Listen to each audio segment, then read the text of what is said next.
So any moment now, the Trump administration is apparently looking into announcing an anti-Earth Day move.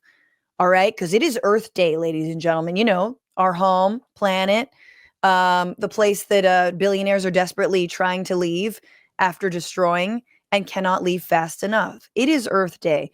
The Earth is our mother, and of course, Donald Trump is using this day and more broadly to mark a moment of attack on specifically environmental nonprofits and try and do what he's been doing to universities like Harvard, which is try to revoke their 501c3 status. I want to just mention that the entire nonprofit sector is truly terrified in this moment. And, you know, let's just keep it real. The nonprofit sector does incredible work, but they also have done work that ostensibly the federal government, whether here or other governments abroad, should be doing, right? But because we don't actually have a robust safety net, all more insecure because of Donald Trump's second regime, a lot of nonprofits do that work, whether it's educational, health related, right? Whether it's, like anything, after school programs, whatever you can imagine. Grants and nonprofits fill the gaps and truly are the difference between people dying, going hungry, being forgotten, being not having education, not having access to housing, a place to live, on and on and on and on and on. But now, of course, because all of these are woke, because they don't just focus on straight, cis, white, rich men, all of these nonprofits are at risk. And now, specifically on Earth Day, he's going after environmental nonprofits. And what I'm bitching about is sort of twofold. Number one, a lot of these nonprofits are going to be attacked for allegedly supporting so-called terrorism. Now, it's really funny to that word terrorism, right? And I'll get to what we're really talking about in a little bit, but just on its face, right?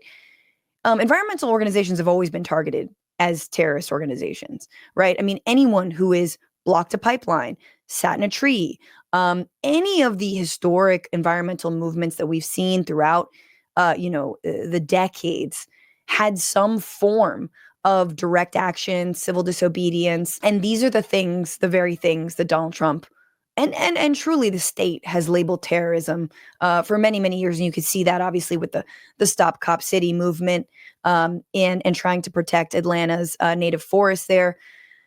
But, I just have a question, which is what about other 501c3 organizations, like Turning Point USA? See, this is a group that actually hired buses to go to January 6th on, Insurrection Day. And many of those people stormed the Capitol, right? And violently aggressive on Congress, tried to overturn an election, smeared poop all over Nancy Pelosi's office. Like, are they going to get their 501c3 status revoked? No, of course not. What about even groups? And you might not know this, but like militias have 501c3 status, straight up militias. The Oath Keepers have 501c3 status. Okay. I don't know if you remember, but the PPP loans that were rolled out in 2020, some militias got access. Like, COVID is really, we don't actually believe it's real and we don't believe in masks, but, our membership numbers, people are afraid to come to meetings. Please, can I have some money? That happened. So it is all political. All of this is politicized. And it does connect to the more insidious part of this, which is that some 501c3s and nonprofits are trying to avoid the scrutiny of the Trump administration. They're trying to play ball. They're trying to, cave to the authoritarianism, specifically when it comes to what? Obviously, to Palestine. And this is a small example, but you guys probably saw Meghan Markle and Prince Harry pulled their funding from a group in Milwaukee called the Milwaukee Muslims Women's Group over so-called hateful words. Now, what were those hateful words? From the river to the sea.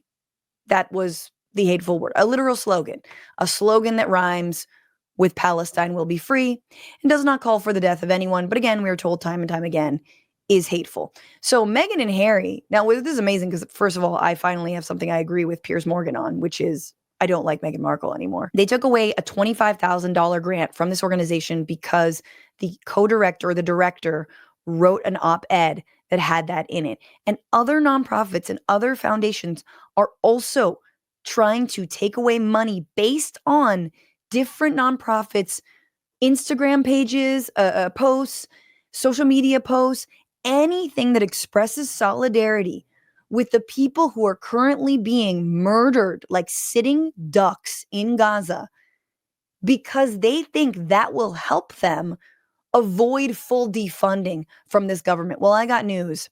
It won't. And the less we obey in advance, the less we give tyrants a carte blanche to do away with your entire industry. Do you think that the Trump administration believes there should be environmental organizations? Do you think they believe there should even be a women's Muslim group? There's 2 out of 3 words in what I just said they don't believe should exist. They don't believe in the rights of women. Muslims, what? So that's what I'm talking about more broadly is that, number one, the authoritarianism is coming after 501c3s. And number two, which will lead to direct death and pain and squalor and destitution that nonprofits have historically prevented against as often being the last lines of defense, to say nothing of just like community enrichment. But that some leaders of these nonprofits are also going along for the ride because they don't want to be targeted. What's going on, Frantifa? If you haven't already, subscribe to this channel right now. Hit that button. And also, you can become a patron and support the show every single week. Get access to bonus episodes and exclusive merchandise. Patreon.com/bitchuation room. Do it.